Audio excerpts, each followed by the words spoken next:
day to you, and welcome to Conversations. Today is truly a watershed event for all Lornographers and for anyone who's followed the sad saga of Lorne Armstrong, because today we're visiting with our dear friend Betty, better known to many of us as Durango Mango. I wish there were a happier story to tell about how we've come to know her and her association with Lorne, but the reality is that she, like many others, was a victim of Lorne's selfish, manipulative wrongdoing. So as we visit with her here today, I want every listener to keep that in mind. If you've ever questioned why people are so interested in keeping Lorne's legacy alive, this is why. And if you're listening to this because you have some potential dealings with Lorne and you want to know what kind of person he is or what kind of worker he is or what kind of businessman he is, we're going to answer that question today.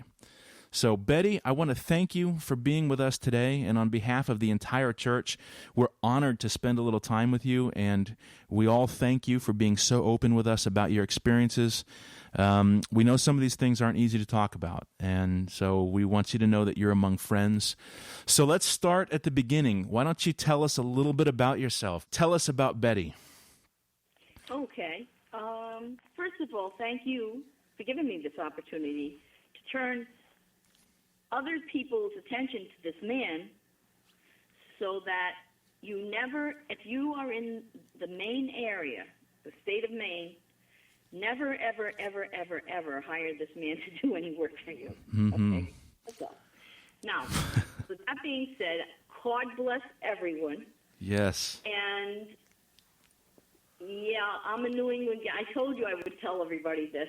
Please. I am a New England gal, so yeah, I've got that accent going on too. In my days of radio, I tried to. Originally, I'm from Rhode Island, so that's like a double whammy. And in days of radio, I really tried very hard to lose the accent, but I'm a New England gal, and it's there. Mm. So. Well, I want to say real quick, I want to give you a compliment because, you know, we make fun of Lorne's accent a lot, but I want to be clear for you and for all New Englanders that we're not making fun of the accent itself. I think it's a great accent. And, you know, we make fun of blue T-shirts because Lorne apparently only has one T-shirt and it's blue, and we make fun I'm of... looking at a gray one right Yeah, now. that's true. He does. He has a yellow one and a gray one, so apparently, Right. you know, that I guess that means that some restaurant with yellow and gray colors in its logo was giving away free T-shirts in his area recently or something. But we make fun of blue T-shirts, we make fun of Red Sox caps, but there's nothing wrong with blue T-shirts or Red Sox caps. And when we make fun of those things, we're making fun of Lorne's T-shirt and Lorne's cap. And when we make fun of his accent, we're making fun of his accent. I think that family of accents is charming and it's cool. And just like Lorne wears his quite poorly, you wear yours quite well. And I know it's not exactly the same accent because you're from away, as they say up there, but I am from away. you know, but for those of us outside the New England part of the country that we recognize that it's a New England accent, you know, just let me say, and I think I speak for everybody, I think I could listen to you talk all day with it. It has so much character and flair, and I love it. We're just going in on Lorne. We're not going in on you or your accent.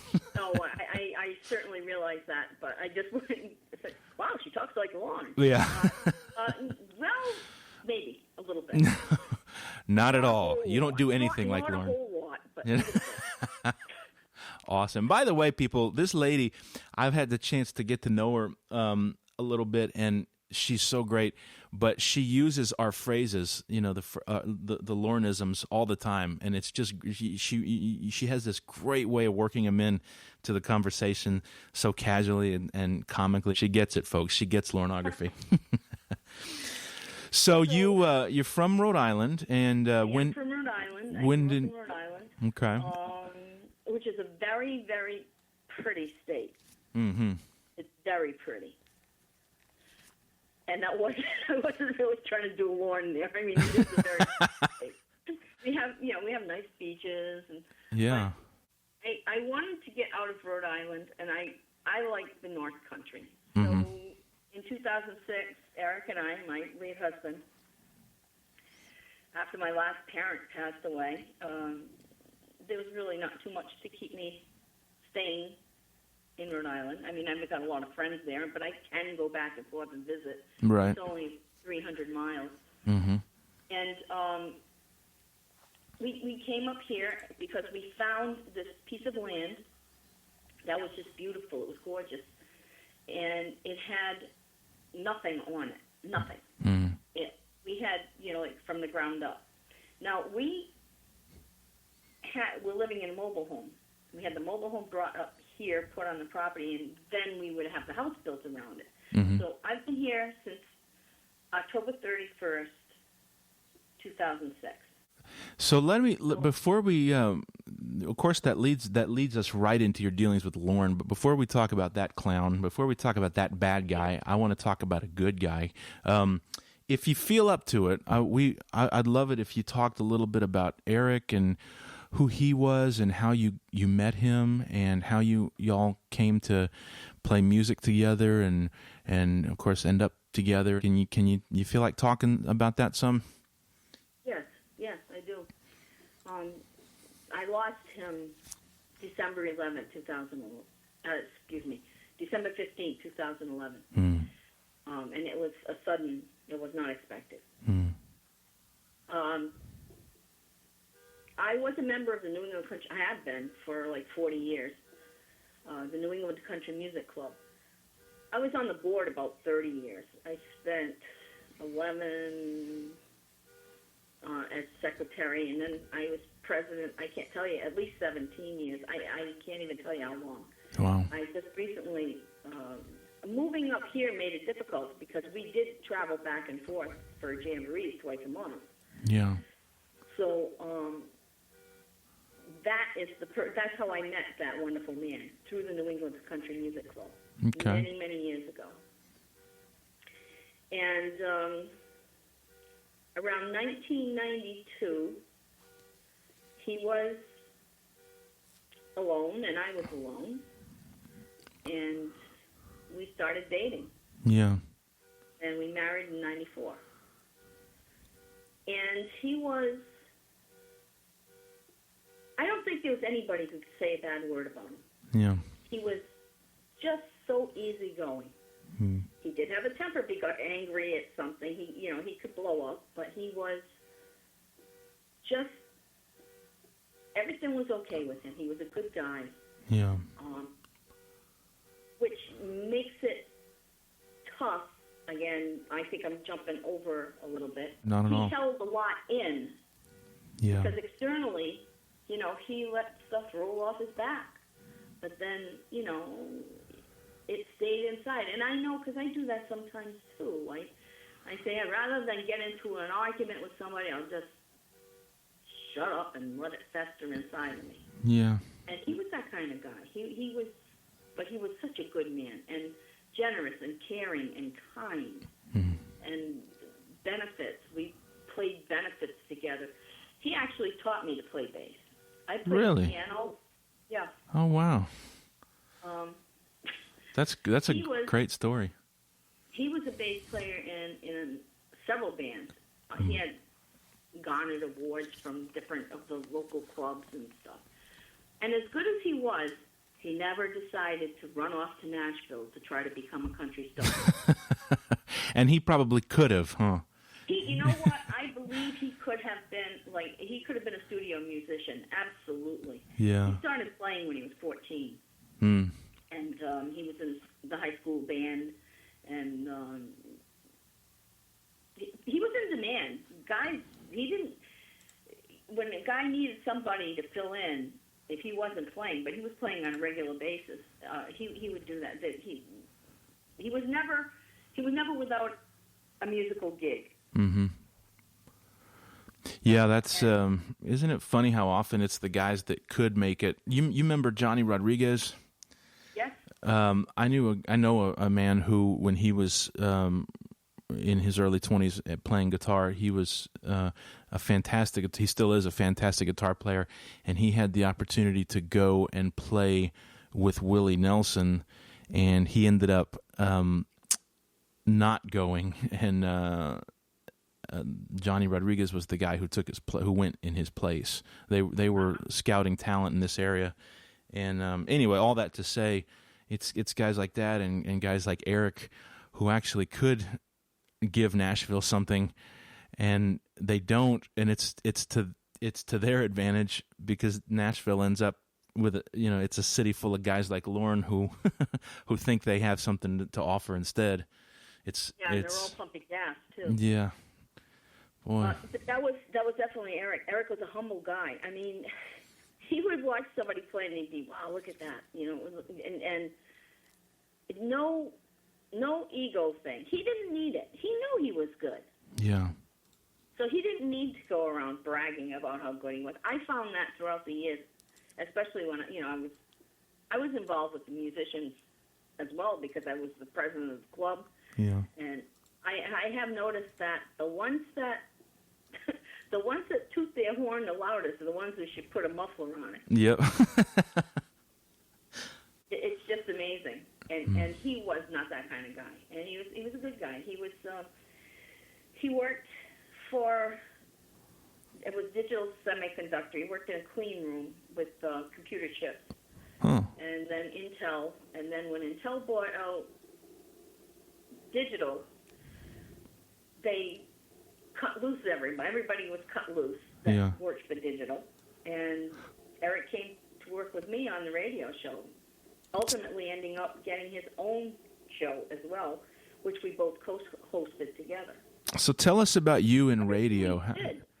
Everything we did together. Yeah. The music club, we were officers together. The band, we played 18 years in Durango Mango together. The radio shows, we worked 9 years together. Everything we did together. So losing him was losing a big part of me. Oh man, that's more than my other half. Yeah. My rock. Yeah. I mean, he sounds like a stand-up guy, man. He sounds like a mensch. And I know I speak for everybody listening when I give you my sympathies and my respects. It's hard every day. And I'm not going to be like those people when they interview them. They've been married for 70 years, and we never had a fight. Yeah. Of course we did. Of course we did. If you haven't had a fight, you haven't had a relationship. Yeah. But all that is nothing compared to the good run we had, So sure. He's just a great guy. Nah, when you're with somebody, when two people love each other, everybody fights, and what it is that you're in one place and he's in another place, and you guys are trying to figure out how to get to the same place, and it's not easy. That's just life, man. Like I said, if you haven't ever had a fight with a person, you haven't had a real relationship with them. That's just Absolutely. part of it. Well, he sounds like just a wonderful person, and he was a lucky guy, and he had great taste in women. I know I can say that about him. So that brings us to y'all deciding that you wanted to make it to Maine, and that was 2006. And of course, we know from the book of Durango that's comes up right to the time that you met Lorne. So it would have been, it was right when y'all got there, wasn't it? That you, it wasn't too long afterward. Right. Yeah. I mean, some of our listeners, of course, will be familiar with it already since we've, details in the book of Durango and everything. But if you will, why don't you tell us how you had occasion to hire him? What originally brought him onto the scene? Okay. Well, first of all, we did have some other people that we had planned to work here on this property. But it wasn't, and that man had ordered the lumber and the roof trusses, which we'll get into later. And so there was material here, but the fellow that was to do the work is kind of dragging his feet. He had other things. He had other irons in the fire. He was doing other stuff. He was the fellow who actually moved the mobile home up to this site. Oh, okay. Rhode Island. Mm-hmm. So he was he also was doing that business, and so he didn't have the time, and we were getting into very cold months. now. You know, we're into November at this point. Yeah. So let's see. It was I don't remember the exact date off the top of my head right now, but we started to get some stuff that we had one person come in at least and close the skirting so that we wouldn't have the pipes freezing. Yeah. And he did that, and that was fine, but that was not Lorne. Right. That was from up the road here. Now, fast forward to we get our equipment, our washer and our dryer. Finally, we didn't have one when we were living in a trailer in Rhode Island because we were on a lake. You know, I lived there for 20 years. I had to go to a laundromat. Mm-hmm. This was like, so when we ordered one of those LG setups, I mean, it was overkill because there was just the two of us. But because it was so many years that I hadn't used a washing machine in my own home, it's this great big thing. Yeah. Now, that's where we looked in the yellow pages, and we were looking for someone to hook up the washer. And the in the A1 Septic was the name of the place that was local. Mm-hmm. It was a 277 number, just like ours. So we said, well, that's good. The guy is local. So we called that number, and that was Lorne. And he was to come. He was supposed to come and set up the washing machine. Okay. In the process of talking to him, because he was an outgoing person, he chatted very easily. Yeah. Seemed to be a likable enough person. He was quite a prolific chatter, you might say. Prolific chatter. You know what? I almost said that, and I said, no, I'm not going to say that. But yes, he was a prolific chatter. Yeah. And he told Eric and me that, wow, well, that's what I used to do. I said, we were trying to get this house built, but it's not happening. Oh, well, I did that. That was my job. I was a construction worker. I do this on the side, blah, blah, blah. And so he said, too bad. And he said, too bad I didn't know before you hired this other guy. So Eric and I talked about it, and we said, well, let's find out if the first guy was going to be available, when he was going to be available. And we called him, and he admitted that he had too much going on. He just couldn't do it. And he agreed to just forget about it, and we hired Lorne. Yeah. That's how it started. So when you called him, the representation that he gave you was that you were calling his company A1. But as it turns out, that wasn't actually his business. Am I right about that? No. Okay. So. And he did not own that house that he claims that he owned. Yeah, that's. The chat or to the.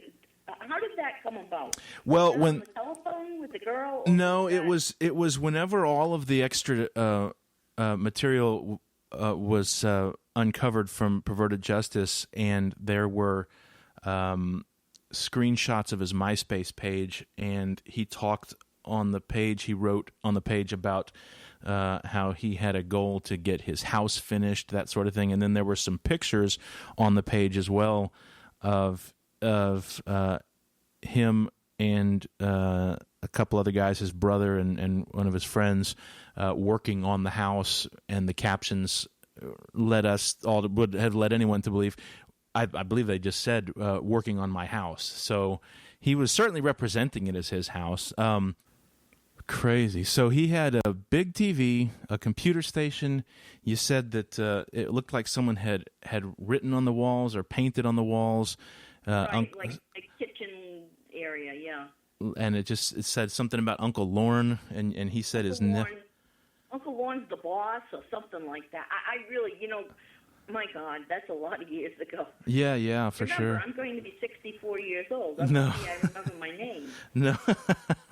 Understood. And you said he attributed it to his nephews. It's a strange, I can't say that. I mean, it sounds, to be honest, entirely consistent with what we know about him in Nashville. I mean, the guy slept on the floor, like not just like a bachelor pad, but like a teenage kid living alone or something.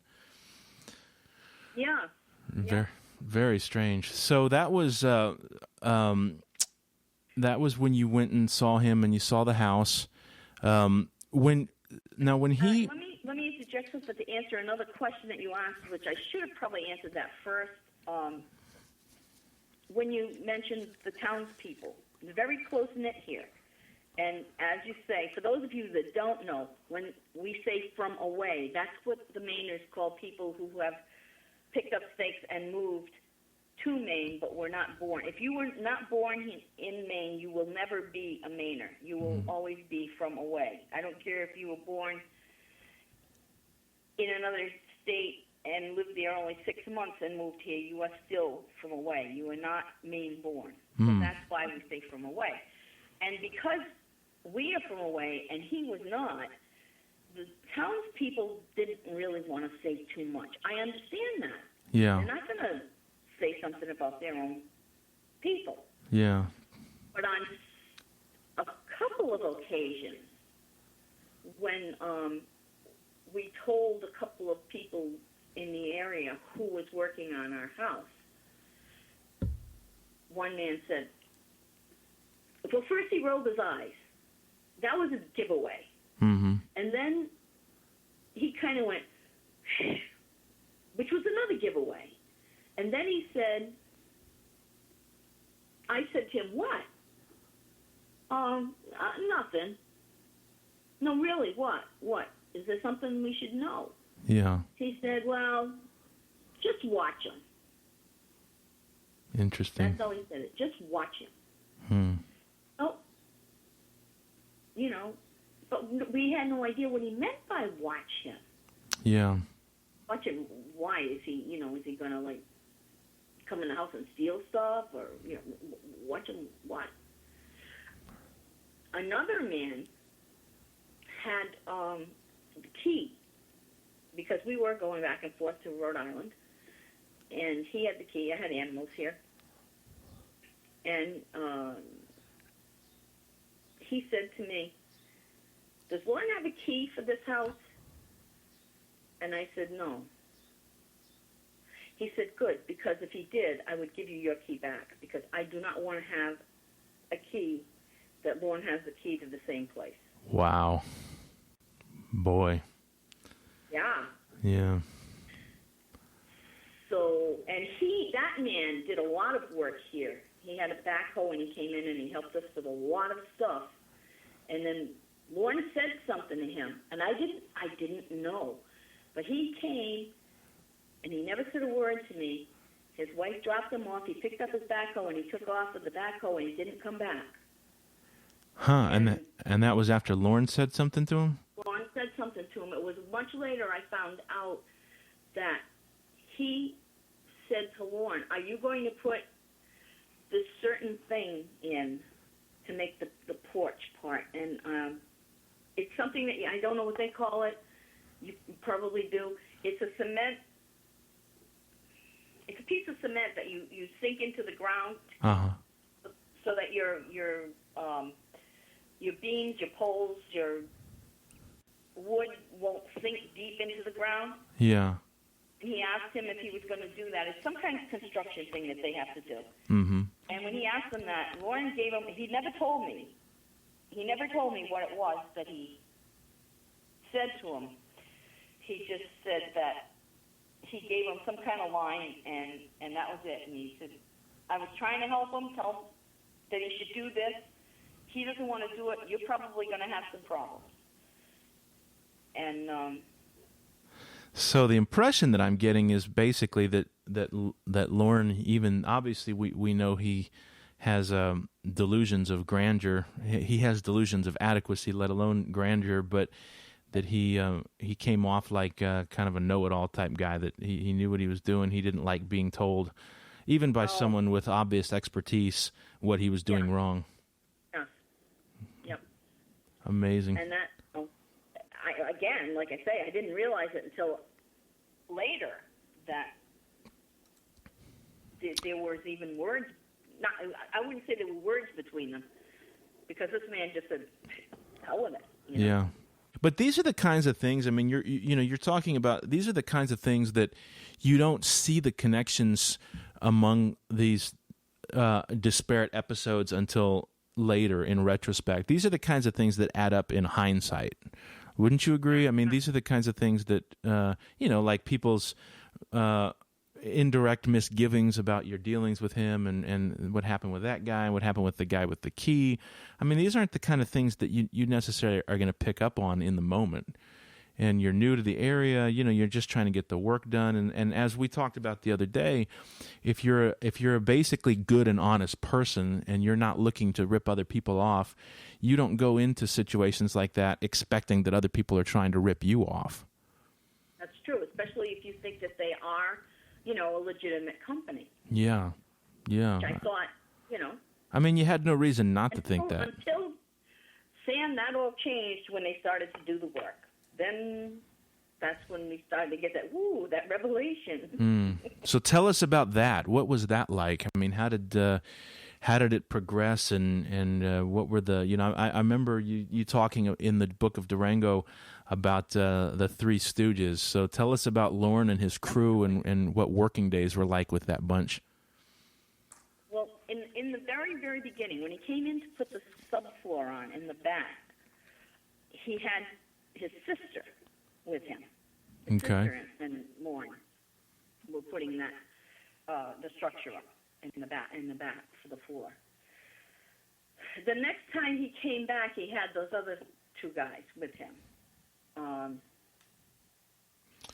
Now, neither one was a brother, to your knowledge, is there? One of them is a brother. Okay, so one of them was a brother. Okay, and one of them was some other guy. I'll tell you their names. I don't know if it really matters. One of them was Paul Armstrong, and the other fellow was Tony Farmer. Yeah. Tony Farmer. Yeah. And I don't care if you say their names, because no, they're bad guys too. We're only protecting the innocent here. None of them did their job. I can tell you. Yeah. I mean, here. Picture this: you hire these guys, right? They're supposed to be building a house. Because we had the trailer is inside the frame. The frame has insulation between this cement board siding. None of this was done by them, by the way. But this is what the plan was. Mm-hmm. Cement board siding, and then the trailer is recessed from incest. You better edit that out. If Lorne had done that part, it would have been incest. I'm sorry. Recessed, so that the trailer is like nestled inside the shell of the house. Mm-hmm. Does that make sense to you? Sure. Yeah. Perfect sense. Okay. So they're out there, and they're cutting the boards. They're cutting the lumber. Okay. One guy's cutting lumber. The other two are watching him smoking a cigarette. There's nice. nothing else for them to do while he cuts that one board. Unbelievable. Not unbelievable. Totally believable. It sounds like you're basically dealing with three Lornes. The cigarette butts that we picked up, unbelievable. I sent you a picture of what they actually did. Now you have to remember that you can't see the subfloor, but there's some structure. It looks like there's 1, 2, 3, 4, maybe about six pieces of wood that were put up from December 7th to 2006 to December 29th, 2006. And I started doing a worksheet for them, like a log in, log out time, because they weren't, they'd show up when they could make it. This was January. On Tuesday, the 2nd, they showed up. Well, let me see. Lorne did. Lorne showed up. He had to then, because somebody had to drive him. And Paul showed up. And Tony showed up. Okay. At 9:45 in the morning. They took lunch from 11:30 to 12:45, and they took a couple of breaks, between. Yeah. And they left at 3:11 p.m. Plus the amount of time that it takes to smoke a cigarette. Yeah. Jesus Christ. And that was on the 2nd. On the 3rd, they didn't show up. On the 4th, they came in at 9:18. 11:30 to 12:30 took lunch, and then they left at 2:30 because Tony needed some work done on his car. Then they never came back. So you've just described the last work day they ever put in at your property. Am I right? Yep. And then on the 5th, Eric had the heart attack. Mm. Now, I've got some flack from some people. There was one particular woman that made a comment that I said that Lorne killed my husband. I would like to clear that up. Okay. I can't say that he killed him, but I can't say that he didn't contribute to the stress that he was holding in, keeping inside. Because by this point in time, we now know that they're worthless, all three of them. Yeah. And there was he had already gotten, and that was another thing. She said, when did they give him the money for? Because he wanted, it was going to cost us $60,000. He wanted half up front. That's business. Right. That does happen. Right. That's not unusual. Right. So he got it. But then he wanted another $10,000. And I said, no. What did you do with the money that you already had? Well, I paid my workers, but they didn't do anything. Mm. He says, well, I trust them. And I said, well, I don't. I don't even know them. Yeah. And so from that point forward is when I said, look, you need something, you tell us, we will call, and we will make the order. And that's when I called that lumber company, and the guy told me it was going to rain in my house. Do you remember me telling you that? Yeah, you can tell it again if you got the time, because I know people would be interested in hearing it. It's not very long. I can't tell you what it was that he ordered, mm-hmm. But I had the list in front of me, and I read it to the man at the lumber store, at the building store, and he said to me, what are you doing with this stuff? Yeah. I said, we're putting an addition on our home, our mobile home, and this is for the addition. This is for the roof. He said, lady, it's going to rain in your house. Mm. He said, you need, I can't think of it, it's a certain type of insulation that's called water and ice, which he didn't order. He ordered just a regular type of insulation, I guess. And the man, the way he explained it to me is what you're ordering is going to absorb moisture, and it's going to continue to absorb moisture. And it will keep absorbing like a sponge until it breaks free from where it's nailed, and it's going to crash through your ceiling. I went outside. I said, guys, have you ever done this kind of thing before? And he said, and one said, well, I put a roof on my uncle's barn. Now, I do know about him. I don't know if that was his uncle or not, or if that was somebody else that he even screwed over. I don't know. But I do know there was a man here, and I mean, we were in good company because he stiffed a professor in one of the colleges that worked at one of the colleges for about $20,000. Lorne did, yeah. Can you tell us about that? Not much, because I do not know the man's name. Okay. I just know from well, it's a little interesting story how it happened. Okay. I said something to him about, I was told to watch you, and now I understand why. And he screamed out a name. I know who it was. It was this woman, and he named this woman's name, whom I had never heard of before. Okay. She was the one that knew the professor. Okay. And he assumed that she told me that he stiffed this guy too. But she never did. I never knew who she was. But when he said her name, I said, So I looked her up in the phone book and I called her.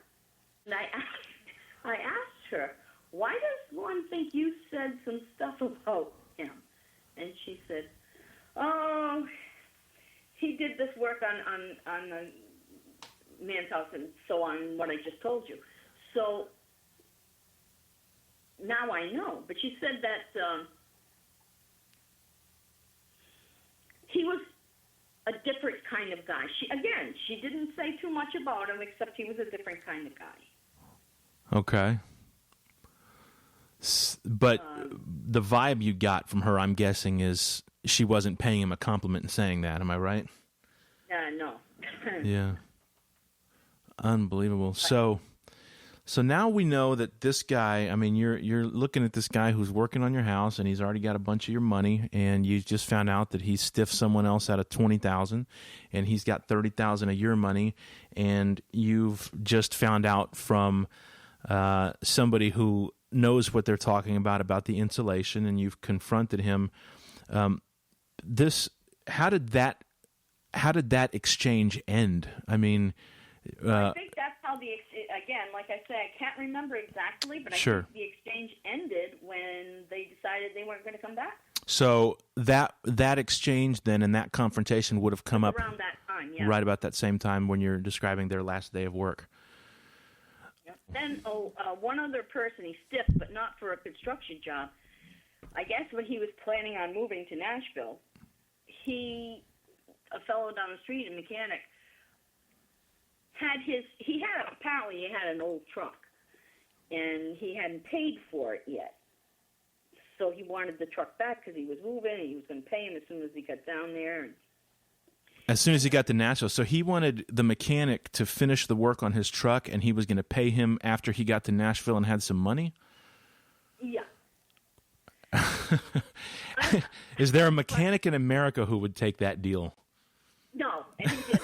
I'm going to leave the state, but I'll send you your money, I promise. Unreal. Well, he had more sense than the rest of us. Let's put it that way. Well, you didn't know he was going to... No, he did. But he knew him. He knew him very well, and he knew that was bull. So he just said no. So did Lorne ever get his truck? Him a bunch of stuff that he had. Probably that TV, maybe I don't know, whatever he had. And he sold them the stuff, but when the fellow went to pick it up, it wasn't there. So Lorne made a deal with the mechanic. He said, okay, I don't have the money to pay you, but I've got a TV, I've got some other things, I'll let you have those. Come to my house and get them. And the mechanic said, okay, that's fine. And I guess Lorne drove off with his truck? No, he didn't get, no. Okay. He didn't get that, no. Like I said, he was smarter than the rest of us. Yeah. He went, and he got what he expected, nothing. Okay. So I wonder if Lorne ever got his truck. Yeah, he kept the vehicle. Yeah. Okay, gotcha. Roger that. Now you mentioned that whenever Lorne was first coming to your house, that he needed a ride, that somebody had to bring him. Yep. Did you ever find out why that? Is that because his truck was down and the mechanic was fixing it and he didn't have his truck? Is that the occasion for that? Who would bring him to your house? Do you know? Oh, they came in Tony's van. The times that Tony was working with him, I believe it was his sister's car that they came in the first time. Okay, I got you.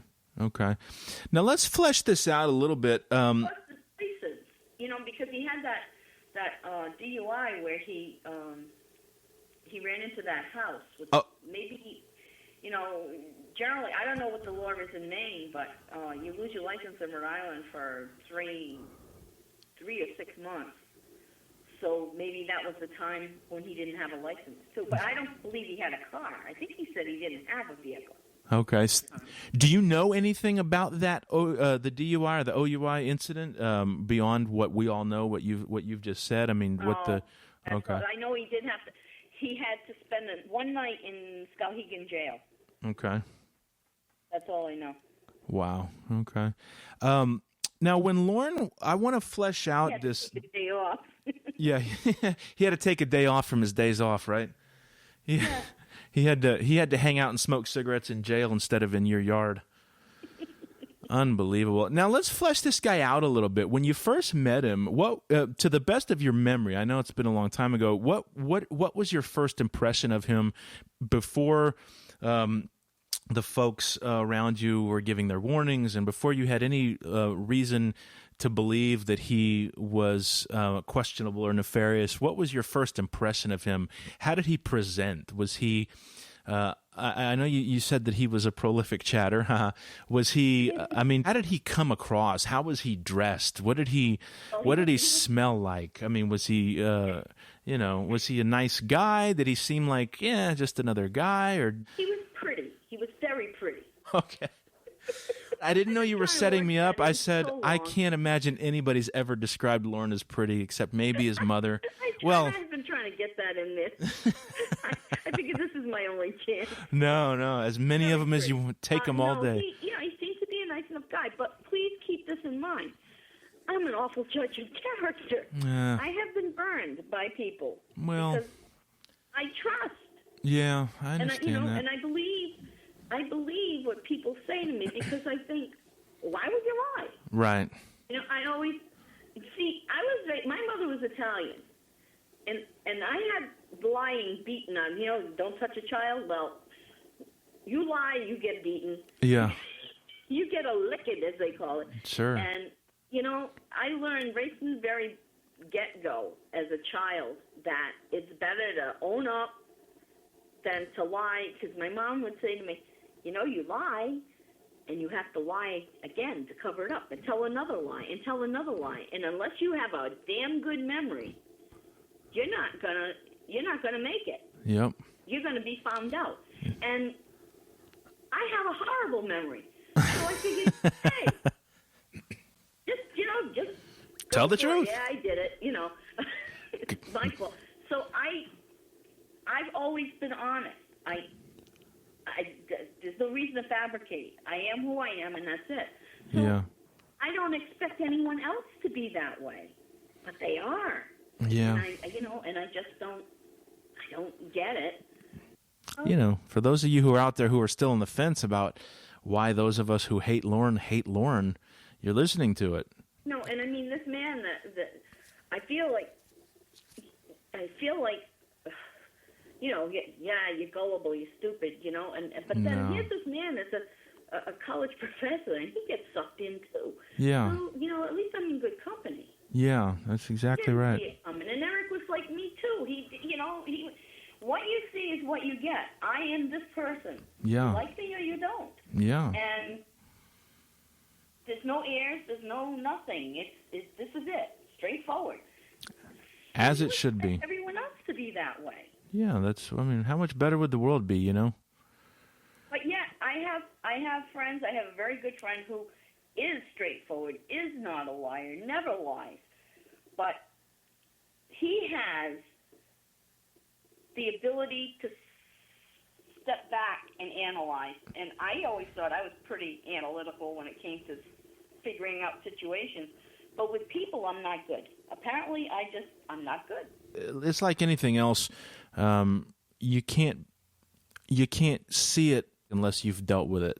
In other words, if you met a Lorne today, I think you would know. I don't think you would make those same judgments like you did back then. But as we've talked about already, it was under perfectly reasonable auspices. You had no reason to second guess the guy. You found his information legitimately, and he sold himself. He's probably, or at least was at that time, decently good at lying to people and scamming people.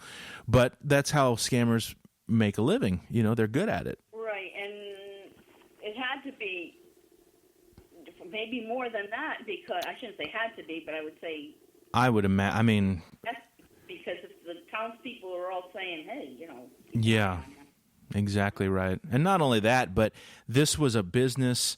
Obviously, this is something they had been doing long enough to be able to make a business out of it.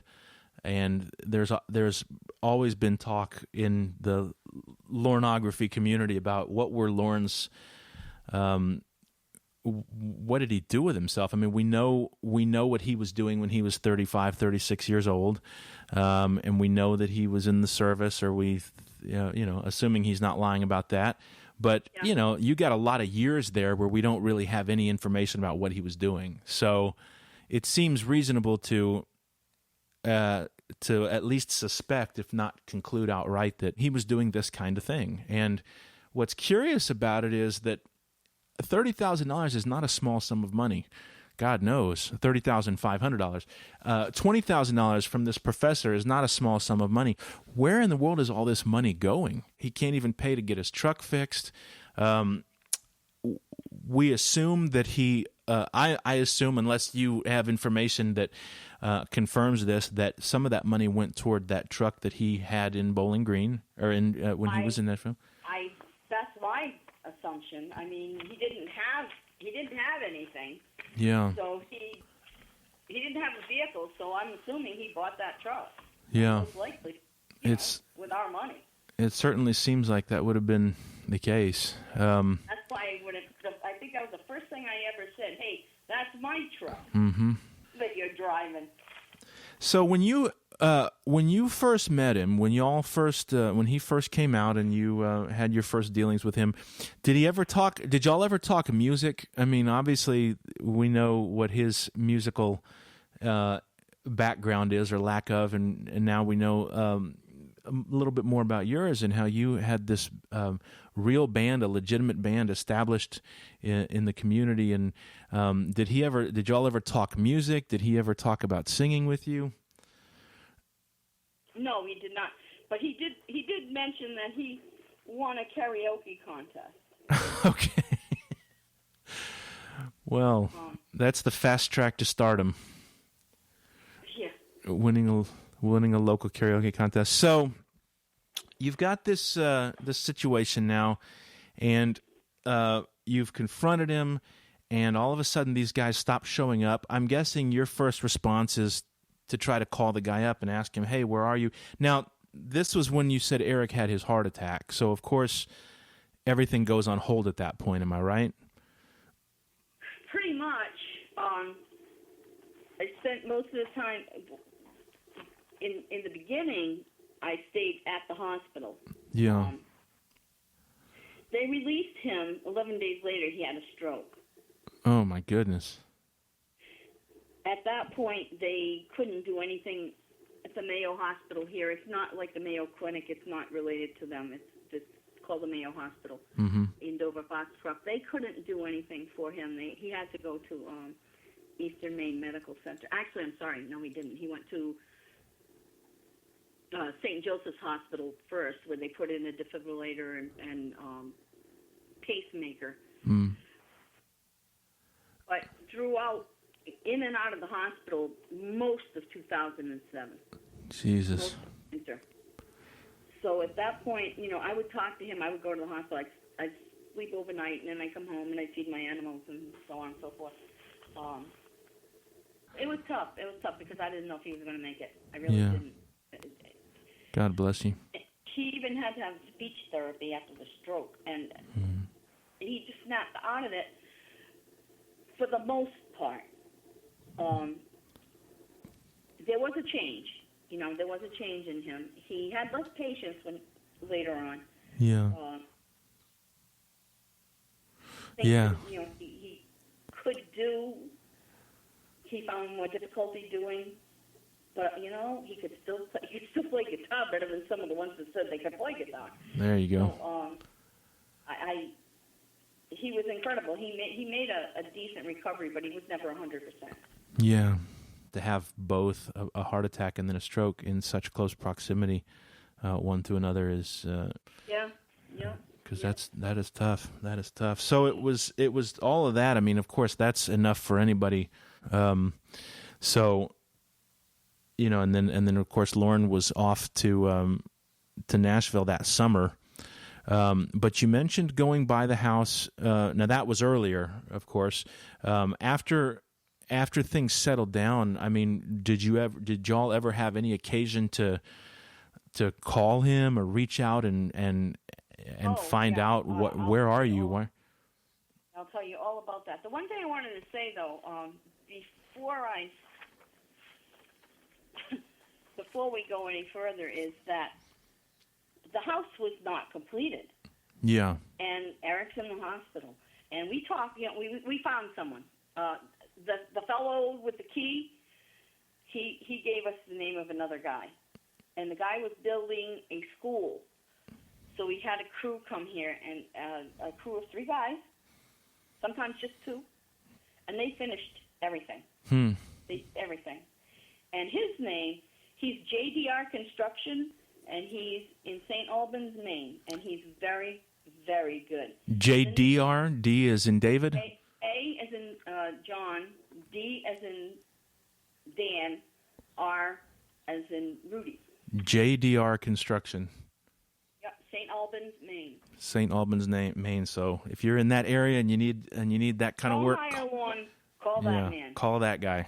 God bless him. And I'll tell you why. Not to skip off the subject, but I do want to say this. Sure. I have notes here that, because you do know, I think most of the folks know, I did. It wasn't like we didn't try.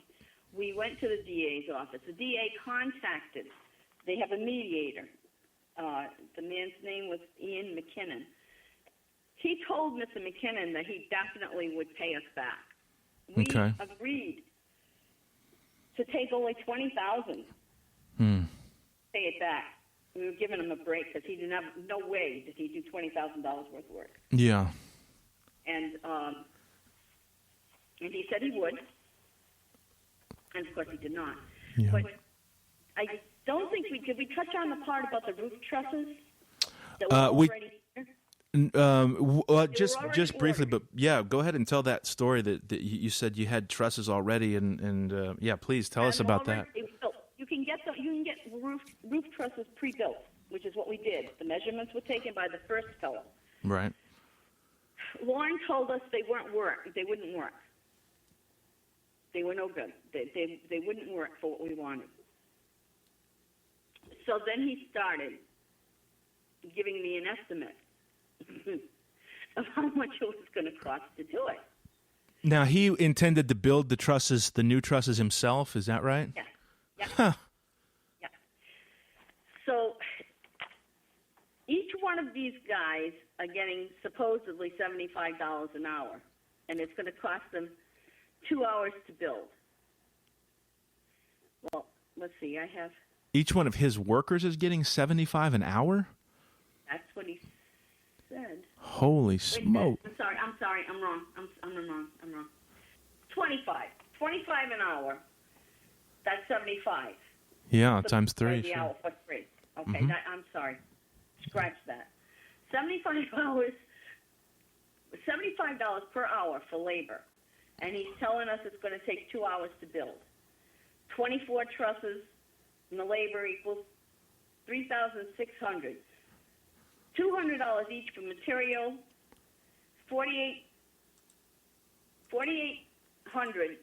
It comes down to, by the time it was all figured out, it was $8,400 to have the trusses made by him. Yeah. We paid $2,500 for the existing trusses we had delivered. And when JDR came in, JDR came in, they used those trusses. Mm-hmm. We're already there. Yep. I mean, that's either, I did want to elaborate on that. Yeah, no, I mean, you can write that off as ineptitude or incompetence, but that to me sounds like that's the scam part, because I think we can all agree that that Lorne's part in all this represents a combination of incompetence and diabolical intentions, like he was looking for a scam. But that sounds more like, we're leaning towards this is not the part of him that doesn't know what the hell he's doing. This is the part of him that knows exactly what he's doing, and he's trying to take advantage of you. Yeah, there's also another man that was supposed to come here. This is in a handwritten note. Says received one half down, $1,700 for mudding, taping on Dexter Road in Cambridge, scheduled for the end of January. Ronald Grover. Ronald Grover, I have never met in my life. Ronald Grover never came to this house, but Ronald Grover, according to this, has $1,700 that we gave him. So that money went through Lorne, I'm guessing. Lorne said... Unless Lorne made it up and, made up a name and signed it himself, or, who knows? Yeah, it sounds a sock puppet that Lorne invented. Yeah. And as far as the entire finished building, which was barely started, and that's inside finishing with the mudding, the taping, the sheetrocking, everything was maybe $3,200. Now, you're saying you think that's how much? You wanted $60,000 to do what a guy did for 30. You might as well say for 30. Say it might have been 35,000. If he had done it from scratch. Mm-hmm. The second construction, the real construction man. Yeah. Did they? He was not, he was. Lorne was way overpriced to begin with. Right. I lived in Rhode Island where everything's overpriced. So I just assumed that that's probably the going cost. Yeah, and not only that, but you're not a builder. You're not an. This is not a builder and being stuck between a rock and a hard place. Right. With winter coming on, we wanted it done yesterday. Right. So we didn't pay attention enough. We made a mistake, a big mistake. Well, like we said, hindsight being 20/20, these aren't things that you look someone up in the phone book. You don't expect to hire a scammer. Well, that's kind of you to say so, but you're right. We just weren't. We should have thought it through a little more, but with everything that was going on, with Eric getting sick and all, everything that happened, and it was pretty much me that had to make decisions, because a lot of the time when they asked me a question, the real builders, there's pseudo builders, and then there's the real builders. When the real builders asked me a question, Eric was usually in the hospital. He hadn't even seen how much work had been done here. Yeah. When I brought him home, I believe it was April. He was amazed that we actually had a house here, because it's not what he looked like when he came home, when he left. Yeah. Oh. They did wonderful. They painted it, everything. They did everything. They did it all for half of what Lorne wanted. God bless him, and God bless him. I mean, I can't even imagine how much you had on your plate at that time between Eric being in the hospital and I guess I'm assuming rehabilitating, and that's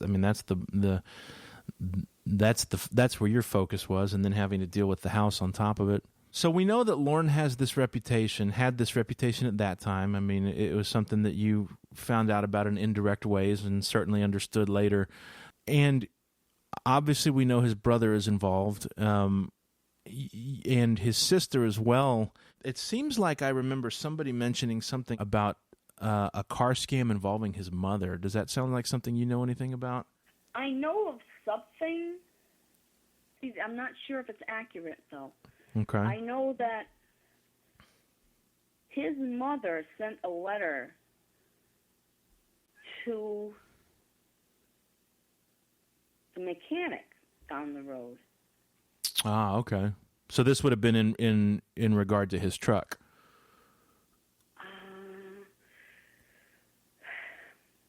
Said something about, and the fellow's father was also a mechanic. It's something about how he did such a terrible job on spraying the motor or fixing spray painting the motor. I don't know what it was. See, this is why it's so far. Yeah. Right?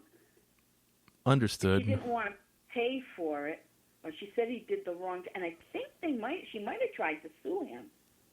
Interesting. That might be what you're thinking of, but you might have heard. I'd like to, if you find out, let me know, because in the back of my mind, I remember something about his mother, too. But it's vague, huh? It's blurry. And saying something about the father that, and what was comical about the whole thing was that it was like many years prior to the letter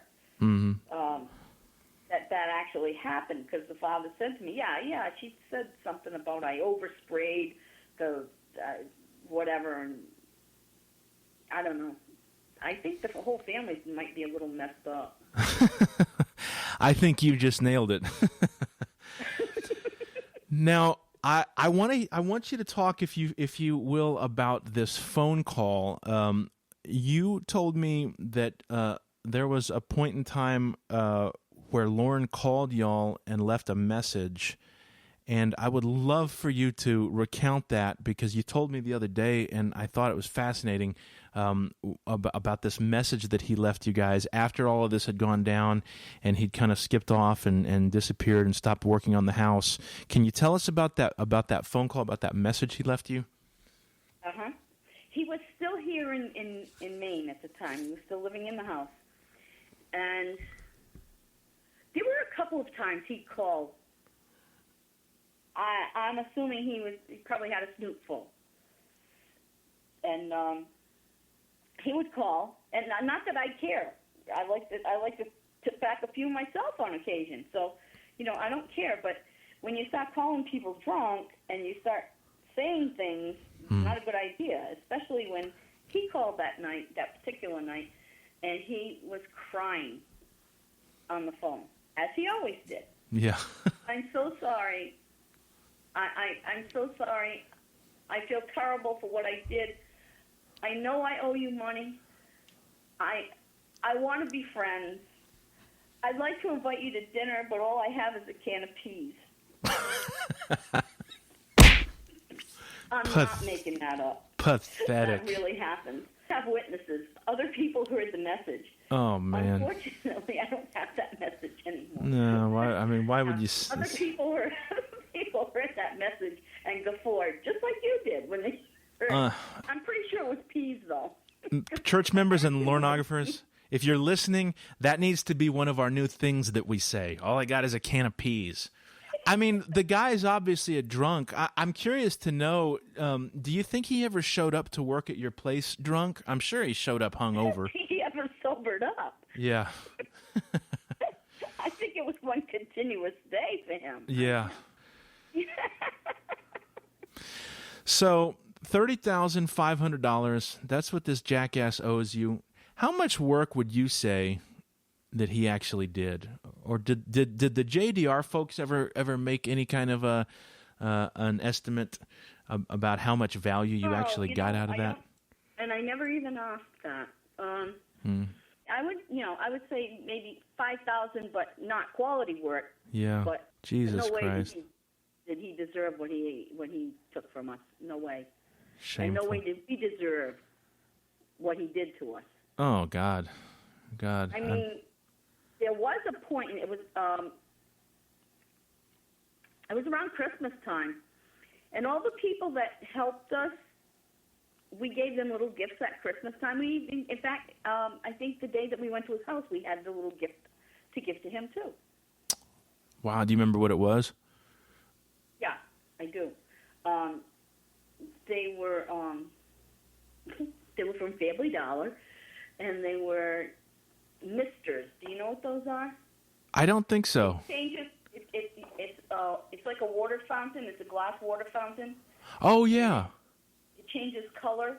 Oh, sure. I'm into that. I like that kind of stuff. Yeah, I know what you're talking about. Yeah, and it mist, so the air, you get the mist in the air, and so we gave those to our mechanic and the people that helped us, and so we gave him one too.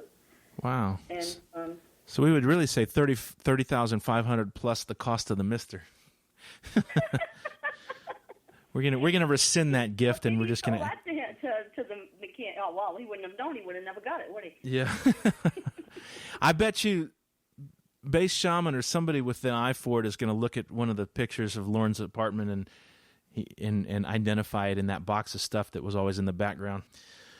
Okay, I want to jump ahead a little bit. So we're in the summer now. Eric's back home. You've got the house done now by competent builders, and Lorne is in Nashville, or we assume on his way, and this and that. A little time passes. The Holy Crucifixion took place in October on his birthday. When did you find out that this had happened? That Lorne had been busted? I'm off the top of my head. I'm not mindful of when the show actually aired. I know it was sometime the next year. I don't know, but I'll tell you.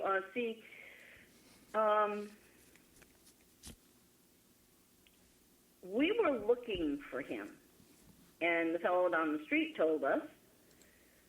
And the reason, folks, that I'm saying the fellow down the street is because I really don't want to get anybody people's names involved. Sure. But the fellow down the street told us that he had moved to Nashville. That's when we first heard it. And we did get a phone call from him, and he was crying. Of course. It's hard to believe. Yeah. But he was crying, and he said, as soon as I get myself situated, I'm going to start sending you $100. Well, you know why that was because he had talked to Mr. McKinnon from DA's office, so naturally he's going to try to make it look like he's going to make good on restitution. Right.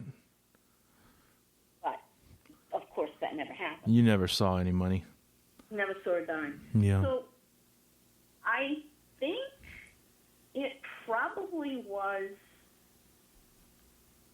maybe a week after he got busted in the sting that you heard about it? Yeah, I don't have TV. Yeah. Oh, okay. I got you. Like I said, there's no cable here in town. I had satellite for internet service, and it was awful. Yeah. And I used to tell them I had Hughes.net. Nope, get Hughes.net. If you live in a hole, I live in a hollow. Yeah. I'm away from the road. I'm far down. You've seen where I live. You've seen the picture. Mm-hmm. So try to imagine a satellite picking up anything in that area. Yeah. It was awful. And especially back 10 years ago too. 8, 9, Right. 10 years ago. Yeah, it would have been even awful. worse. So you heard around town. You heard from the talk on the streets. So we found out about it. Now, of course, I've always had an internet connection, and we were able to watch To Catch a Predator on the internet, where we saw him in all his glory, and the fellow down the street told us about it. He said, "Where do you see it? Your boy, where do you see your boy there, right?" Wow. And Eric smiled. It did his heart good to see that. Oh, that makes me so happy to hear. He was happy. Yeah. And so was I. Yeah. And we said, it karma bit you, didn't it? You can screw people so long, and eventually something's going to get you. Mm-hmm. So you found out from our buddy down the road, and you saw it for yourself, and thank God it did Eric some good, and it was I mean I can't even imagine how edifying it would have been for y'all just to see this guy that had put you through so much heartache and to pull the garbage that he'd pulled, and of course by that time you knew that he had done this to others, and you weren't his only victims. To see him get his comeuppance that way, was it something that was talked about around town? I mean, you heard from our buddy down the road. You saw, no. You didn't hear from this one or that one that talking about. Oh man, did you see that Armstrong guy? Oh no, and I think the reason he was a native boy. I don't think anybody wanted to actually say, he comes from this town. Yeah. Yeah. Well, that's understandable. Now, the fellow that told me certainly comes from this town, and he had no problem with it. But the older folks. Yeah. Yeah, there's a... He didn't want... Mm-hmm. it's not a good impression. No. To say this guy comes from. I mean, I'll bet they were very happy when it said To Catch a Predator listed him as a Nashville resident Mm-hmm. and not actually from Cambridge. Mm-hmm. Amen. Because, I mean, we're kind of like the Bible Belt here. Yeah. Yeah, and I don't know how I ended up here, but I did. Really, the place that we bought, like I said, there was nothing here, but Eric and I both grew up rural, Mm-hmm. and where we were and where we had been living in different, even before we were together, was too many people. Yeah. We were. And this reminded me and Eric, even though he grew up in rural Connecticut and I grew up in rural Rhode Island, reminded us of our childhood where we grew up.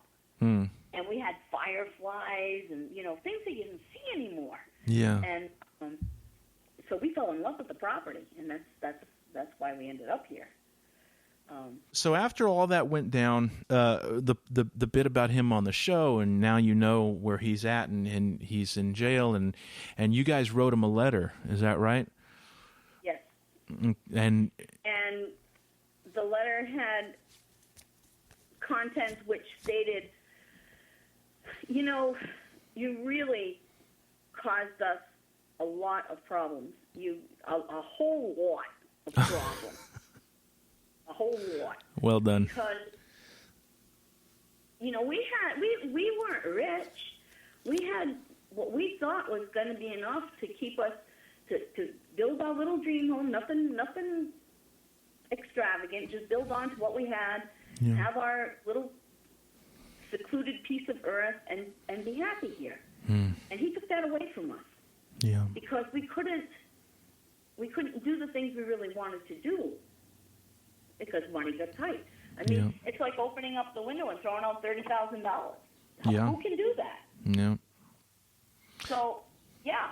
So the letter, the content said, you have caused us a world of grief, and I did add into the letter, well, Lorne, you decided you weren't going to pay us back, and you thought you were going to walk away free, but look what happened. Mm-hmm. Karma got you. Mm-hmm. Karma got you. And he wrote back, and his letter said, Eric and Betty, just to let you know, yeah, I got your letter. Mm. That was it. Unbelievable. I haven't heard from him since. Yeah, we're looking at the letter now, and it's dated November 17th of the following year. And we have to wonder about his motivation writing this, as if, is he saying, hey, on some level he knew what he was doing was wrong. And I want to talk just a little bit, because, you made reference to your efforts to get restitution, and unfortunately, we've had a few people who I hope mean well that were critical of that, but your hands were kind of tied. I mean, there wasn't anything you could have done. Was there, in terms of, you talked to the DA and... Talked to the DA, talked to a couple of lawyers. One wanted $1,000, another wanted $2,000, and each lawyer said to us, you can take him to court, but you're not going to get anything. He has nothing. Yeah. And I also contacted, it was a Portland TV station, WGME, was a series called On Your Side. And we wrote to them. It's funny what you were saying about how much do we actually get out of him for work. Yeah. I haven't really looked at this stuff in so long.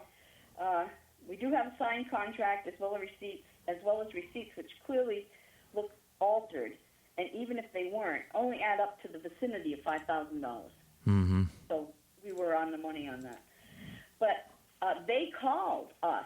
This is something where they will expose the people that are scamming people. This is what it's for, On Your Side. Unfortunately, it was just at the time he got busted, and I explained to them that he got busted for that and for pedophile in another state, and they said, "Oh, we can't touch it. We can't do anything."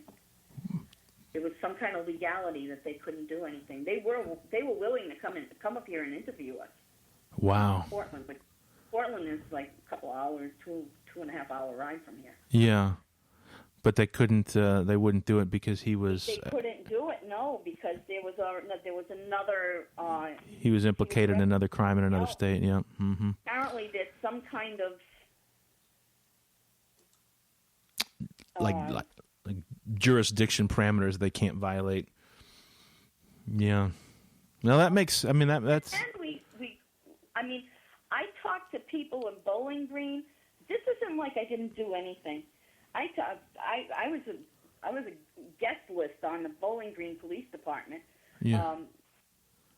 I wrote to them. I spoke to a warden there. He didn't really have nobody. They can't say much. Yeah. But they spoke volumes. If that explains anything. Interesting. Yeah. Can you elaborate on that a little? When I explained to them what he had done and why we were looking for him, they weren't surprised. Okay. In that kind of business, they can't say anything because there's legality after right. legality. Confidentiality laws and whatnot. So, yeah. But I remember one of them was like, well, I hope you can get, she had a cute little southern accent, and she said, well, I hope you get your just rewards. I hope you get your situation straightened out with him. Yeah. Interesting. So, and this was... it wasn't like we didn't pursue it. We did. Yeah. But we hit stonewall after stonewall. Yeah, well, it's like you said. There's not much you can. What's frustrating, and I want to give people the benefit of the doubt. So even those out there that were critical of your actions, it's so easy to be critical of something like that from a distance and not knowing all of the details. But I have to hope that people's intentions are good there, that they're just saying, well, we're frustrated on your behalf. Obviously, we wish that the whole thing had been brought to completion and brought to justice. Like we talked about earlier, you're putting it together after the fact. And when you're able to sort of look back and ruminate on everything that's happened and connect the dots, so to speak, obviously, if you had it to do all over again, there's a whole bunch of things you would have done differently. To begin with, it sounds to me like that business needed to be investigated and his brother needed to be investigated, and who knows how much deeper it went than that. But obviously, this is was a machine with a lot of moving parts. That money went somewhere. And even if Lorne didn't have it or it wasn't in his name, it was somewhere. These aren't connections you make until you're able to look back on it some. And by then, we have this thing called the statute of limitations, which you've covered already. I mean, you don't have unfortunately, we don't have an unlimited amount of time to pursue these sorts of things. And there's just so much you can do. And beyond all that, Eric had health issues. It's not like you weren't dealing with something that was infinitely more urgent at that time anyway. It's not like y'all are just sitting around with nothing to do except to sue people that don't have any money to pay you. Yeah. So. And the thing was, another thing that was for me, which was what really set me back, was when Eric passed. We didn't have insurances. We didn't have life insurance because we couldn't do anything. We didn't have the money. We were trying to get our house built.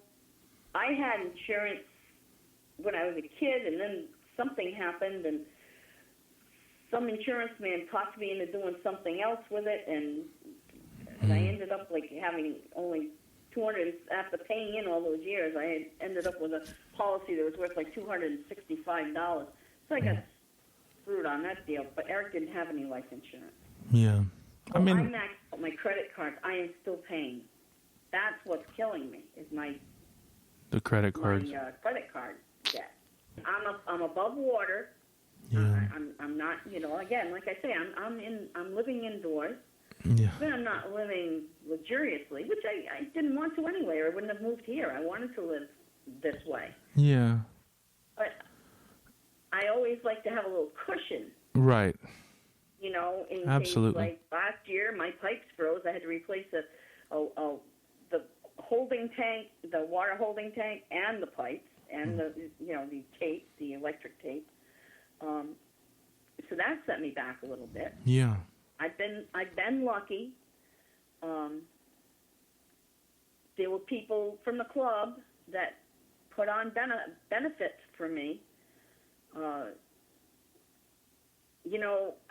wasn't used to that because I was the one that was always Eric and I and Captain Mike. We'd be hauling in our equipment to play for somebody else that was in trouble. Yeah. We could raise funds for them, and then suddenly it turned out to be me. Yeah. And they were there for me. And I told you this, and I started to miss stuff then, and I'm starting to miss stuff now. But so if you are a good person, good things will happen for you eventually. So keep that in mind, folks. Somebody's going to screw you, but someone else will come. Yeah. Don't stoop to be that type of person.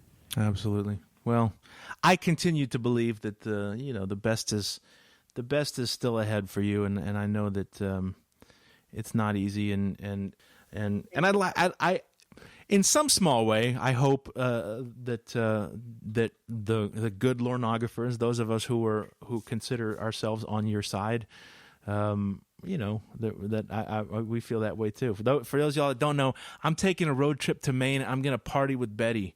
And we've got some big plans. It's going to be awesome. Plans. We're going to go have breakfast in Canaan. Yep. Yeah, I was going to say, should we happen to be driving around late one night and the light is not so good and we see a lump on the road and that lump has a bald spot and a ratty gray T-shirt now. I'm wondering if that's, everyone's talking about, he put a gray T-shirt on this time. I'm wondering if he just washed that blue T-shirt so many times he washed all the color out of it.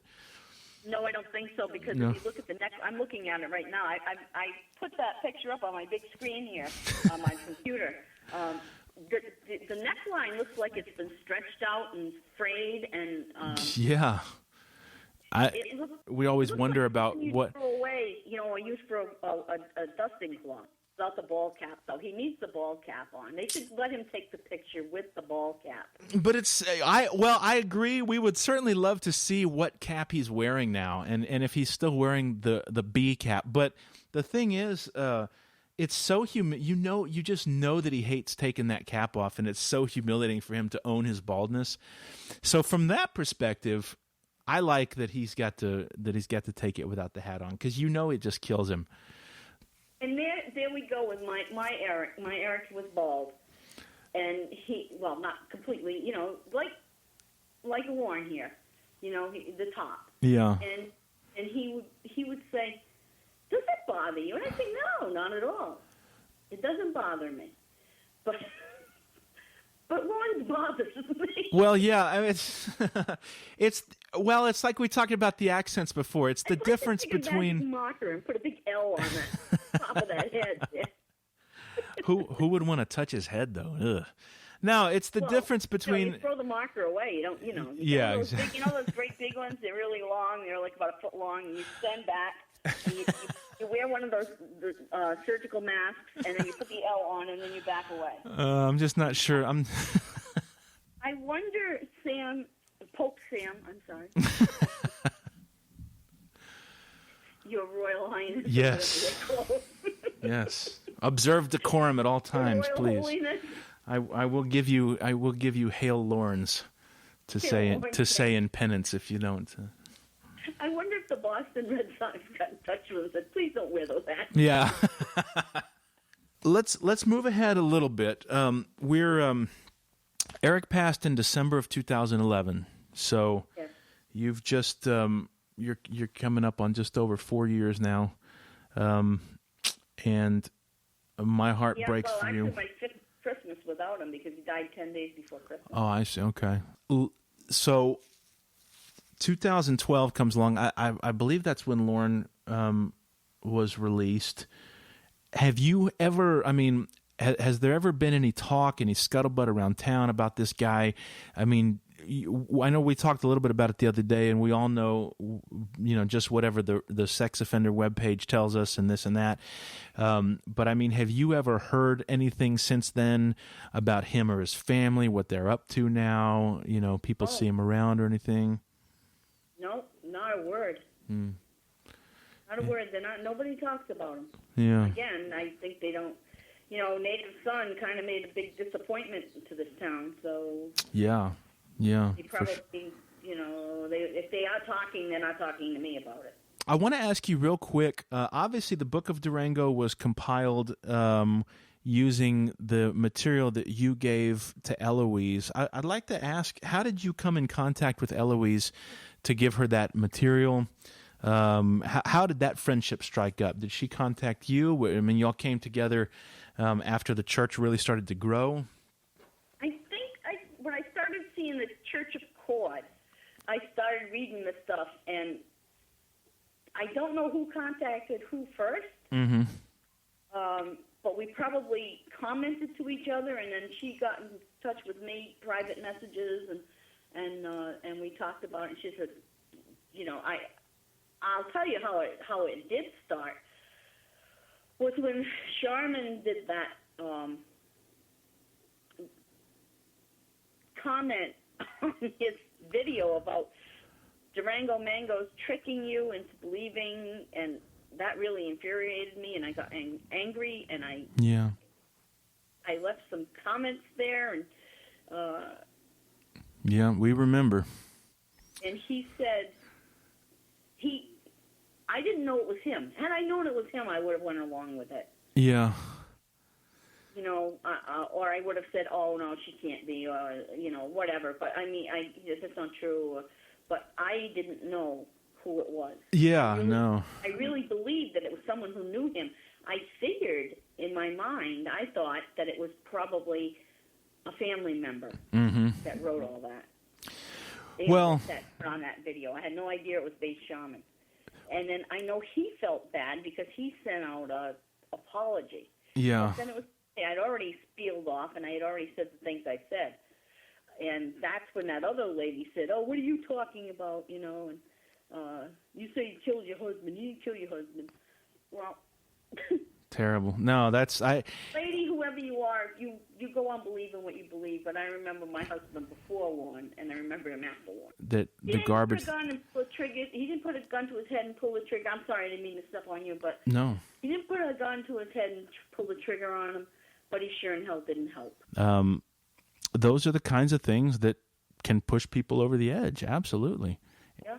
Whether we can make a direct correlation or not, just like you said, it didn't help. I would say, I mean, I think I can speak for Shaman, and of course you acknowledge that you know that he didn't, you don't think that he meant any harm. He wasn't being malicious. No, he was just trying to have a little fun with it. And, and I took it to another level, and then, that's where it... Well, your reaction was completely understandable, and I think he would agree with me if he were here. And, I know that he would extend his apologies for making you feel bad, because, that wasn't his intention. But you were totally... I like him, and I love his videos. And then when I first saw him with the mask, I wonder, what is this guy doing?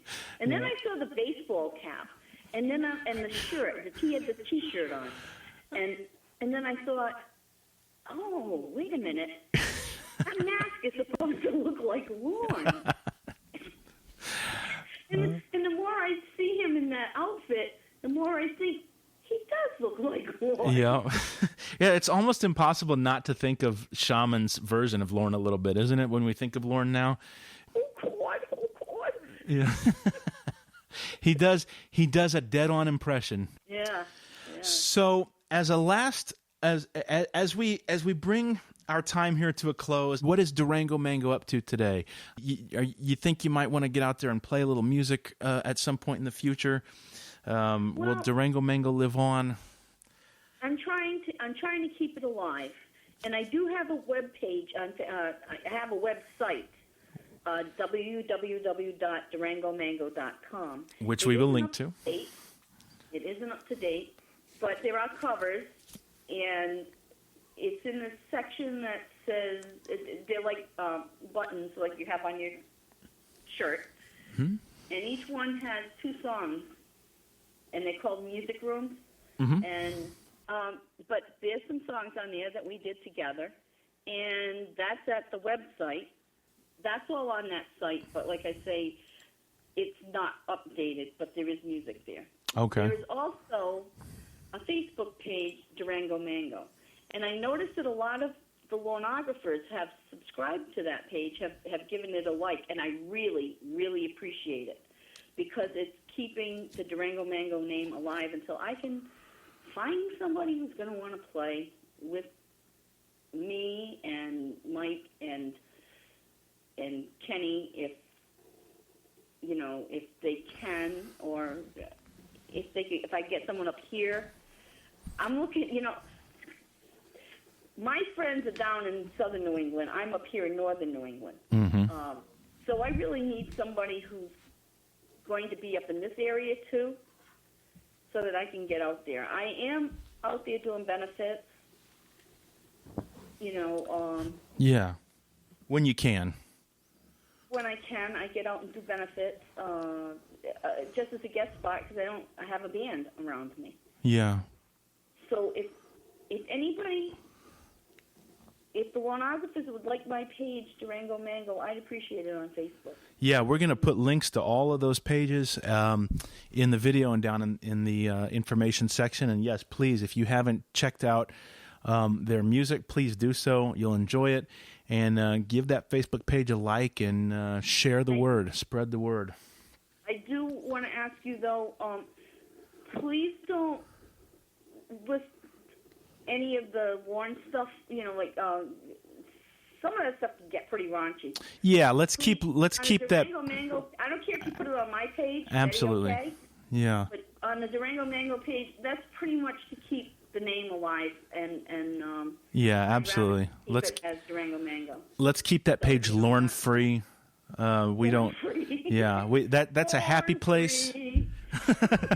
As free as his hairline, or lack of it. Lack of a hairline. Yeah, let's. You and I will have to collaborate on that. We'll have to move the song. Oh no, you want someone who can sing in tune and also who you don't want to hit in the face with a brick. So that disqualifies Lorne. Check out that page. Let's keep it happy. It's a happy place, so that means it's a Lorne-free place. It's a happy place. But and you can go on there and just go look up Durango Mango on Facebook, and you can see it up close. Get a better look at it, because look at it. She wants to show you. Have you ever heard of a band called Durango Mango? Oh, that is a perfect exit point, because we didn't even talk about that, and I'm so glad you said that, because we've got one more story that I would love for you to share with us. This is amazing. As you know, because we talked about this the other day, as you know, a video of the tribute, which is the Beatles cover band that Lorne was selling tickets to, we actually unearthed, I believe it was Ember who did it, Ember Infierno, High Priestess of the COCLDL, unearthed a video of the very concert that Lorne was selling tickets to. You and Eric, you met them, you spent time with them. We used to go to, when we were in Rhode Island and we were working at the radio station, there's a beautiful, beautiful old theater called the Stadium Theater. They have a website. If you want to see a really pretty place, go to the Stadium Theater and look at their interior. They've done restoration, and it's gorgeous. I went there when I was like 12 years old. I used to go to the matinees, and because I lived in North Smithfield, and Woonsocket was just that was the big city for us, which isn't a city at all. Well, it is, but it isn't. Anyway, we went to see these guys perform quite a few times, and what Lorne says about them is true. They did play for Carnegie Hall. They did play for the Queen, these are fellows from Ohio, and they're an incredible lot. Fellow that we knew was running sound, and he came up and said, "Hey, you want to meet the guys?" And we said, "Sure, that'd be nice, yeah." And they were the nicest people, and they lost that accent. They dropped the accent and talked like they did when they were in Ohio. They come from Ohio. And unfortunately, one of the fellows that we met, Gary Grimes, who was portraying Paul, he passed away. Mm-hmm. And the ones that are playing currently, except for Mark, and I, again, can't remember his last name, the fellow that plays John, he's an original member. They're different from the ones that we met, but they were all just very, very nice guys. Right. And it was ironic because I'm saying, I think it was you, I said to, why would he be selling tickets? These guys don't need anybody to hawk their tickets. Yeah, they're legit. The real deal. Well known. Yeah. And then turns out that he was working for a call center or something. Somebody hired that call center, the fire department, or the Firemen's Benefit Association there in Nashville hired that company to sell tickets, and the tribute was the act that they booked, for the benefit concert. But it's such a crazy coincidence in such a small world that. Oh, really? And when we were talking to them again, and it was Gary was singing a song, and it had happened that he had lost his breath. And he said, "That has never happened to me ever." And he was like, and I said, "You know what? You pulled it off with a plum. It was just fine." Yeah. But here's this incredible musician say, "Oh man, I'm so sorry I made that mistake." And I'm like, "Who cares? You were awesome." Yeah. And then our friend Ken had longish hair at the time, and he's standing there, and Mark said, "Wow, this guy doesn't even." I said, "This guy could be one of us. Look at his hair." And Eric took off his hat at that moment, and he said, "Well, I can't. It's he's bald, right?" And Mark said, "Well, don't worry, because if I wasn't wearing this wig, I couldn't play this part either." I mean, they were just really great guys. But yeah, so whenever I heard him say, "Have you ever heard of the Beatles?" I'm like, and then I'm thinking, he's talking about 64, the tribute, but why is he selling tickets? So now we know why. Okay. Yeah, that's a cool. We've had some really good times with the music, Durango Mango. In fact, I think Eric's biggest deal was that he got a chance to play with Johnny Paycheck's band on the stage with them. Really? They actually went to see them. They went to, the story goes, and this is before I knew him, but he had a great memory I'd like to share. Yeah. So he was always excited when he talked about it. He said they were playing, the band he was with was playing somewhere that night, and they went to see Johnny Paycheck during the day, and they started talking to them. And they said, "Oh, come on down and listen to us play." And they said, "Yeah, sure we will." And they said, "Yeah, sure they will." And they did. Huh. And they all drank together and partied together. And at the end of the night, the bass player from Johnny Paycheck's band took Eric's guitar and cranked it all the way up and started playing, and they were all on the stage together. That is bad to the bone. That is he cool. He didn't tell it often, though. He was, again, like I say, it was just, you could see him light up with that memory, though. He loved that memory. Well, that's what we did. I mean, those were our high points, and but I do want to keep Durango Mango alive. I definitely do, and I'm going to hang in there and hope. I still have the equipment. I still have all the PAs and the mains and the things I need. Yeah. I like carrying them around, but I got them. I can't tell you how much gratitude I have for you folks that are making these comments and these videos, and I sit there with my coffee, because I usually look in the morning. If it was night, I might have a beer or a bourbon, maybe. Hell yeah! I haven't had. I need a bourbon. I haven't had any in a while. So, but I do. I sit there and I'm sipping my coffee, and sometimes I pass it through my nose because I guffaw, I laugh at the lengths that you folks go through to make these videos, or even just the comments that are hilarious. Somebody will just deadpan something like, "Would you like to see it up close?" That's all it takes. Yeah. That's all it takes, and it makes me laugh, and I thank the Lorneographers from the bottom of my heart that I'm glad that everybody else sees who this loser really is, and I thank you because I'm not alone. I'm not alone anymore. Other people know he's a piece of crap. Amen, sister. Thank you. Well, I know that you just made a whole lot of people's day by saying that, and all of the folks out there that participate the way we do, I know that you just really gave them a high praise compliment by saying that, and hope. I mean, there's so many. I can't even. I don't even know everybody by name. Of course, Eloise, Bass Sharman, Tix, Crank Cinema. Yeah. You, of course. Nathaniel. Nathaniel is hilarious. Yeah, it's a neat community. It really is. Many people that do. And who is the one? I see it in my mind, and it's still making me laugh. Where he drives the truck into the tree and he goes flying out of the window. And his legs are weak. Who did that? I believe that was Crank Cinema. That was hilarious. Yeah.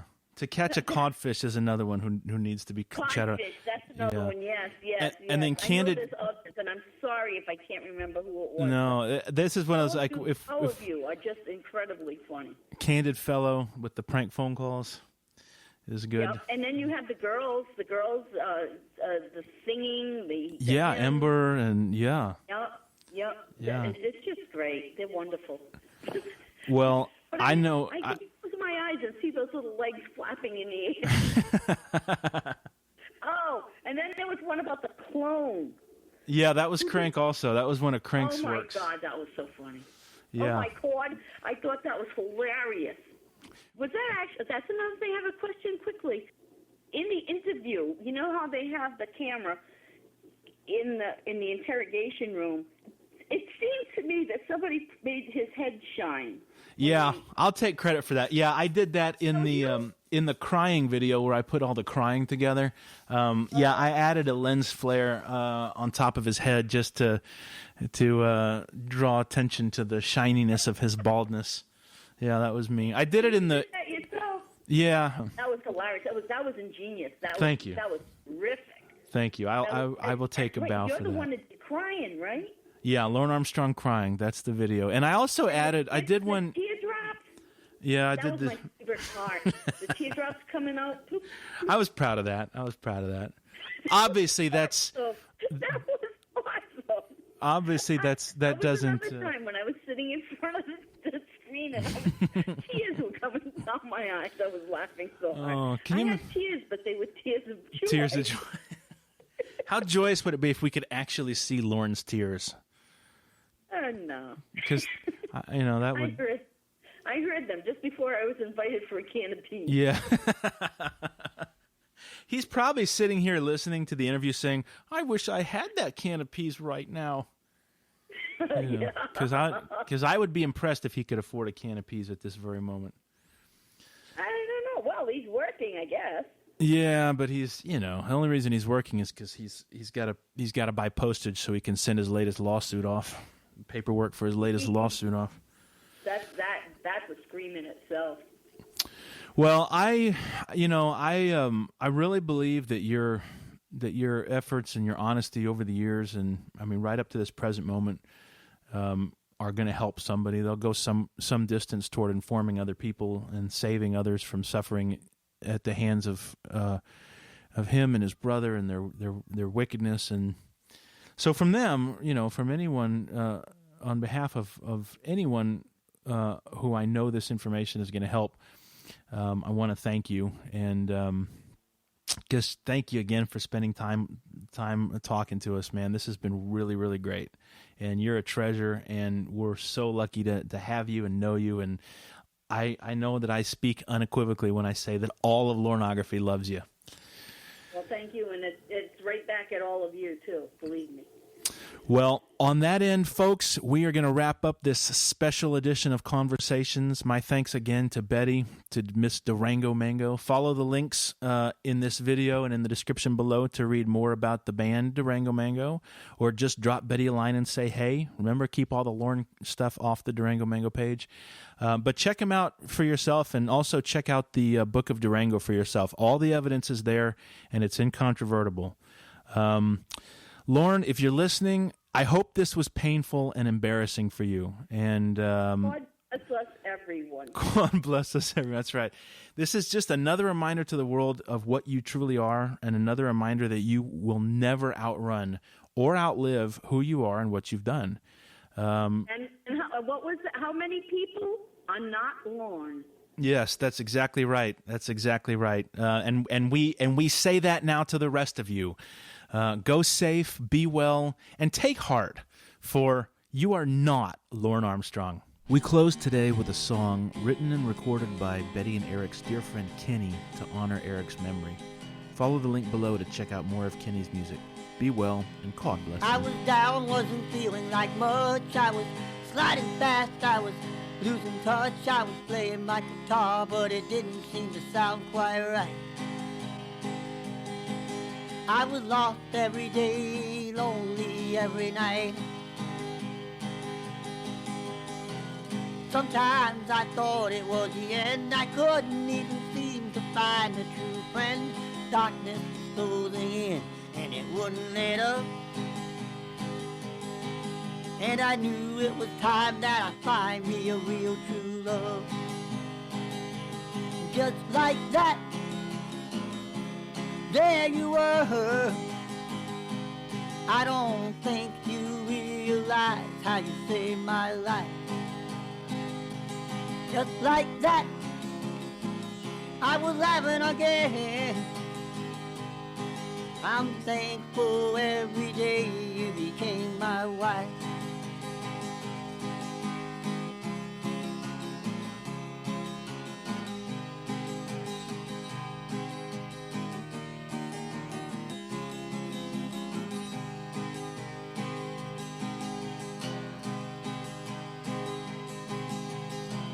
We sure made a lot of love. We were tired every day, but so what? We had each other. That's what we needed all along. Now we know how to keep each other strong.